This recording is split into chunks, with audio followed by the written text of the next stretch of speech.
Everyone, आज हम इस वीडियो में बात करेंगे ओसीडी के बारे में। ओसीडी यानी ऑब्सेसिव कंपल्सन डिसऑर्डर।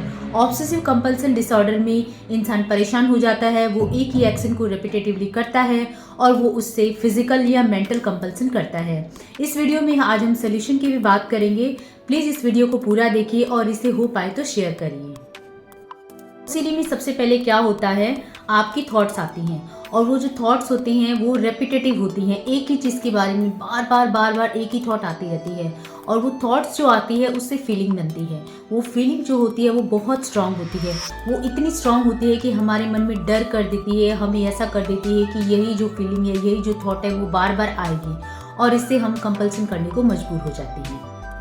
कंपल्सन जो है, ये एक्शन जो है, ये फिजिकल भी हो सकते हैं, जैसे बार बार हाथ धोना या बार बार सफाई करना, ये हो जाता है। बार बार एक ही चीज़ को चेक करना, जैसे ताले को चेक करना, मैंने बंद किया है नहीं किया। कुछ लोग फिजिकल कंपल्सन करते हैं तो कुछ लोग मेंटल कंपल्सन करते हैं। थॉट्स जो आती है ये आती क्यों है? ये थॉट्स आती है हमारी कोर बिलीफ की वजह से। हमारा जो कोर बिलीफ होता है वो इतना स्ट्रांग होता है, उसकी वजह से हमें थॉट्स आती हैं। तो जिसका जैसा जिस चीज़ का कोर बिलीफ होता है उसी तरह की थॉट्स उसको आती हैं। जो ओसीडी से परेशान होते हैं वो सबसे पहले अपने कोर बिलीफ को नहीं ढूंढते। सबसे पहले उन्हें अपने कोर बिलीफ को चेक करना होगा कि उनके अंदर ऐसी क्या फीलिंग है, क्या थॉट्स है जिसकी वजह से वो ऐसे एक्शन करते हैं। तो मैं आपको सीबीटी और माइंडफुलनेस टेक्निक के हिसाब से समझाऊंगी कि किस तरह से हम ये कर सकते हैं। लड़की का एग्जाम्पल ले लेते हैं। उसे 3 तरह की ओसीडी हो गई थी। एक थी क्लीनिंग की ओसीडी, हर समय वो चीज़ों को साफ होने के बाद भी साफ करता रहता था। दूसरी थी रिलीजियस ओसीडी, जिसमें उसे भगवान के प्रति गलत विचार, गंदे विचार आते थे, जिससे वो गिल्ट में चला गया था। और तीसरी ओसीडी थी उसकी चेकिंग की ओसीडी, मतलब उसको बार बार चीज़ों को चेक करने की आदत हो गई थी। तो चेकिंग की ओसीडी थी बार बार ताले को चेक करना, गाड़ी का लॉक चेक करना, अलमारी की चाबी चेक करना कि मैंने बंद करी या नहीं करी, इस तरह की ओसीडी थी।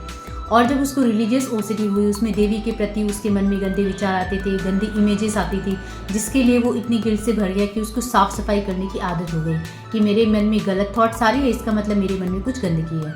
तो इस तरह से उसे साफ सफाई की भी ओसीडी हो गई। तो लड़का था, ये अपने पापा का शोरूम संभालता था, अच्छे से बैठता था, सारा काम संभालता था, कस्टमर से डील भी अच्छी तरह से करता था। लेकिन ये 3 ओसीडी होने के बाद वो कुछ भी करता, चाहे वो शोरूम में बैठा रहता या वो कस्टमर से डील करता रहता या वो फ़ोन छेड़ता रहता, एक ही तरह के विचार उसे बार बार आने लगे थे और वो परेशान होने लगा था। इससे उस बच्चे के मन में गुस्सा भर गया कि आखिर ऐसी फीलिंग्स मुझे क्यों आ रही हैं, ऐसे थॉट्स मुझे क्यों आ रहे हैं। उसके मन में गुस्सा होने लगा, वो इरिटेट होने लगा, वो गिल्ट में भी जाने लगा और वो सेम में भी जाने लगा कि आखिर ऐसे विचार मेरे अंदर आ क्यों रहे हैं। उसके अंदर ये थॉट आने लगे कि जरूर मुझसे कोई गलती हुई है, किसी का कर्ज है, इसीलिए मेरे अंदर ऐसे विचार आ रहे हैं, इसलिए मेरी ऐसी हालत हो रही है। तो उसके अंदर धीरे धीरे सुसाइडल थॉट्स भी आने लगे। तो ये सुसाइडल थॉट्स आ गई, मतलब बात बहुत सीरियस हो गई और इस लड़की को लगने लगा कि इसके जीवन में कुछ नहीं बचा है, पूरा जीवन निराशा से भर गया। तो इसे यही लगने लगा कि ठीक है, जरूर मुझसे कोई गलती हुई है और ये बात बात पे भगवान से जो है माफ़ी मांगने लगा। इस थॉट्स में रहने की वजह से उसकी प्रोडक्टिविटी घट गई, वो काम पे ध्यान नहीं दे रहा था। उसके फादर उस पर नाराज़ हो रहे थे कि तुम क्यों नहीं ठीक से काम कर रहे हो, क्या सोच चल रही है तुम्हारे अंदर। अब वो लड़का इस कन्फ्यूजन में पड़ गया कि मैं अपने घर पे बताऊं या नहीं बताऊं कि मेरे अंदर आखिर क्या चल रहा है। कहीं ये होगा कि आप अपनी फैमिली को बता दो कि आपकी क्या प्रॉब्लम है। ज़्यादातर फैमिली जो होती है वो समझ जाती है, लेकिन अगर कोई नहीं समझता है तो आप उन्हें कोई वीडियो रेफर कर दो या फिर गूगल से कुछ ऐसे चीज़ दिखा दो कि हाँ, इस तरह की प्रॉब्लम भी होती है और ये प्रॉब्लम मुझे हो गई है। फाइनली उस लड़की की फैमिली ने मिलकर उससे साइकोलॉजिस्ट को दिखाया और फिर उसका इलाज शुरू हुआ। तो उसमें सबसे पहले उसे बताया गया कि उसके जो ये थॉट्स आ रहे हैं इसे कैसे ठीक किया जाए। पहला है सीबीटी। इससे आपकी थॉट्स और आपकी फीलिंग्स को कंट्रोल किया जाता है। आपको कैसी फीलिंग्स लेनी है, कैसे आपको इमेजिनेशन करनी है, वो आपको जो है कॉग्निटिव बिहेवियर थ्योरी के थ्रू समझाया जाता है। इस बारे में हम एक डिटेल वीडियो बना चुके हैं, आप प्लीज़ उसे चेक करिए। के थ्रू आपके इमोशंस और फीलिंग्स पर आप किस तरह से कंट्रोल कर सकते हैं, किस तरह से उसको सही दिशा में ले जा सकते हैं, वो आपको सिखाया जाता है। माइंडफुल टेक्निक के साथ वो आपको सिखाया जाता है। सीबीटी का ही एक रूप होता है ईआरपी, जिसमें आप जो एक्शन कर रहे हैं, जो भी आपके कंपल्सन है, उसको एक्सपोज किया जाता है और उसको आपके दिल से निकाला जाता है। में आपके अंदर जो कंपल्सन हो रहे हैं उसके अगेंस्ट में एक्शन न करके उसको बियर करना आपको सिखाया जाता है। बाद आपकी हिप्नोथेरेपी की जाती है, जिसमें क्या होता है, आपके जो भी एक्शन है जो आप रियल में नहीं कर पा रहे हो वो आपको हिप्नोटाइज़ करके आपको वो एक्शन कराए जाते हैं। इससे क्या होता है, आपके माइंड में एक्सपीरियंस आ जाता है। आपने एक्चुअल में रियल में वो किया नहीं, लेकिन माइंड को वो एक्सपीरियंस मिल जाता है। इससे क्या होता है, आपके माइंड को रिलीफ मिल जाता है और वो एक्सपोज़र हो जाता है। इस सब तरीके से ओसीडी को ट्रीट किया जाता है। इसमें क्या होता है, आपको अच्छे से पता रहता है कि आपके अंदर जो विचार आ रहे हैं ये गलत है। अब उस विचार को आपको क्या करना है, आपको लॉजिकल वे में डिस्प्यूट करना है, तब जाके आपकी ओसीडी जो है वो दूर हो जाएगी। ये जो होता है वो एक्चुअल में आपको एक मैसेज देना चाहता है, इसीलिए जो थॉट होती हैं वो आपकी रिपीटेटिव होती हैं। तो उसमें क्या करना होता है, थॉट जब आप सीबीटी प्रोसेस के थ्रू जब आप अपनी थॉट को लॉजिकल वे में डिस्प्यूट करते हैं, ठीक उसी तरह से जिस तरह से एक वकील जो है बाल की खाल निकालता है, तो आपकी जो रिपीटेटिव थॉट की जो समस्या होती है ये ठीक हो जाती है। ओसीडी से बचने के लिए आपको कुछ माइंडफुलनेस टेक्निक बताई जाती हैं, आपको कुछ ब्रीदिंग एक्सरसाइज बताई जाती हैं, आपको अपनी थॉट्स को, फीलिंग्स को किस तरह से डिस्प्यूट करना है, किस तरह से आपको सही सोचना है, ये सब बताया जाता है। तो आपको आलस नहीं करना है, आपको प्रैक्टिस करनी है और जो जो एक्सरसाइज आपको बताई जाती हैं वो भी आपको करनी है। आपको सबसे पहले आपकी जो कॉग्निटिव थ्योरी है उसके ऊपर काम करना है, उसके बाद माइंडफुलनेस टेक्निक, एक्सरसाइज, ये सारी आपको करनी है, कुछ भी अवॉइड नहीं करना है। और ये सब करने के बाद ही आप पूरी तरह से एक्सपोज कर पाएंगे, तब जाके ये जो प्रॉब्लम है ओसीडी की, ये आपको दोबारा नहीं होगी। लड़का है, जब इसका ट्रीटमेंट हुआ तो सबसे पहले से पूछा गया कि इसकी जो चेकिंग की ओसीडी है वो किस लिए हुई, क्या कभी ऐसा हुआ था कि इसने कुछ चेक नहीं किया हो, कुछ नुकसान हो गया हो।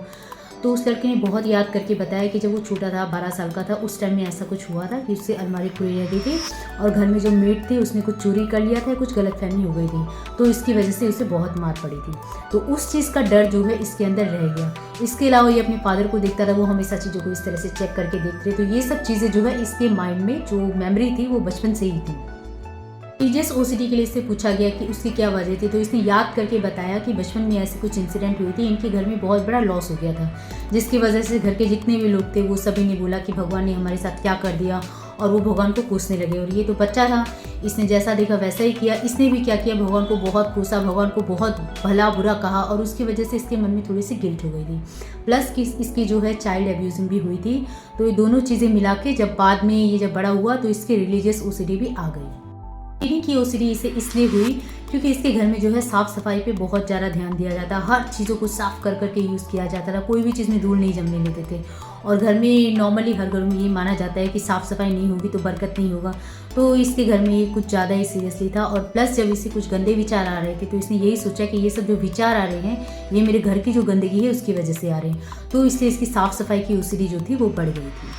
उस लड़के के बारे में पता चला कि वो शुरू से ही थोड़ा इमोशनल था, बहुत ज़्यादा सेंटिमेंटल था, छोटी छोटी चीज़ों से घबराता था और अपनी फैमिली मेम्बर से वो कुछ बात कहने से पहले डरता था।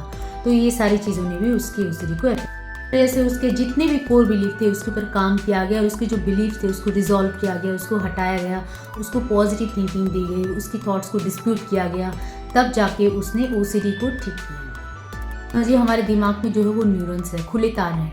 अब वो जो खुले तार है वो कभी भी स्पार्किंग करेंगे और हमारे दिमाग में गड़बड़ी हो सकती है। तो अगर इन तार को अच्छी तरह से जोड़ के बांध के इनकी मरम्मत कर दी जाए तो प्रॉब्लम नहीं होगी। इसी तरह से हमारे जो पास्ट लर्निंग होती है, कुछ बैड पास्ट एक्सपीरियंस होते हैं, वो हमारे दिमाग में रहते हैं। अब उन्हें एक्सपोज करके, उन्हें डिसॉल्व करके अगर हम उसके बदले कुछ दूसरा थॉट दे देंगे तो वो विचार जो है हमें बाद में बार बार परेशान नहीं करेंगे।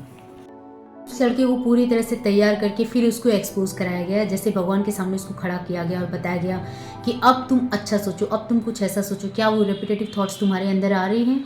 तो उसने कहा नहीं, ये थॉट्स तो बहुत मतलब ना के बराबर आ रही हैं। क्या करना होगा, अगर ऐसी थॉट्स आ भी रही हैं तो उसको धीरे धीरे इग्नोर करो और उसके बाद बंद कर दो, मतलब अपने आप ही बंद हो जाएंगी। जैसे अगर हमारे घर में कोई मेहमान आ रहा है, बिन बुलाया मेहमान आ रहा है, हम अगर उसे चाय नाश्ता देते हैं, अच्छे से बिठाते हैं तो वो डेली आने लगेगा। अगर हम उसे इग्नोर करते हैं तो वो धीरे धीरे आना बंद करेगा और फिर एकदम बंद हो जाएगा। इसी तरह से हमारी जो थॉट्स हैं इसको कंट्रोल करना सिखाया जाता है। सबसे पहले इस लड़के के ऊपर माइंडफुलनेस टेक्निक से काम किया गया, सीबीटी कराई गई, उसके बाद में इसको एक्सपोजर कराया गया, क्योंकि विदाउट अगर ये सब कराए बिना एक्सपोज कराया जाता तो इसकी जो ओसीडी की प्रॉब्लम है वो ठीक नहीं होती। फिर इसे जो चेकिंग की ओसीडी थी वो भी एक्सपोज कराएगी कि आपने अपनी गाड़ी को लॉक किया, ध्यान से देखो, और जो लॉक करने के बाद साउंड आया उसको ध्यान से सुनो। उसके बाद अगर आपको दोबारा मन में आ रहा है कि नहीं मैं चेक करूँ, तो आप ये ध्यान रखो कि आपने सुना है, हाँ आपने लॉक किया है, ये साउंड आपने सुना है, तो उस तरह से आप आगे बढ़ जाओ। तो ऐसे करके धीरे धीरे करके जो है इनकी ओसीडी दूर हो गई। दोस्तों, आपको मेरे इन्फॉर्मेशन भरे वीडियो कैसे लगते हैं? अगर आपको मेरे वीडियो अच्छे लगते हैं तो प्लीज़ मेरे चैनल को सब्सक्राइब करें।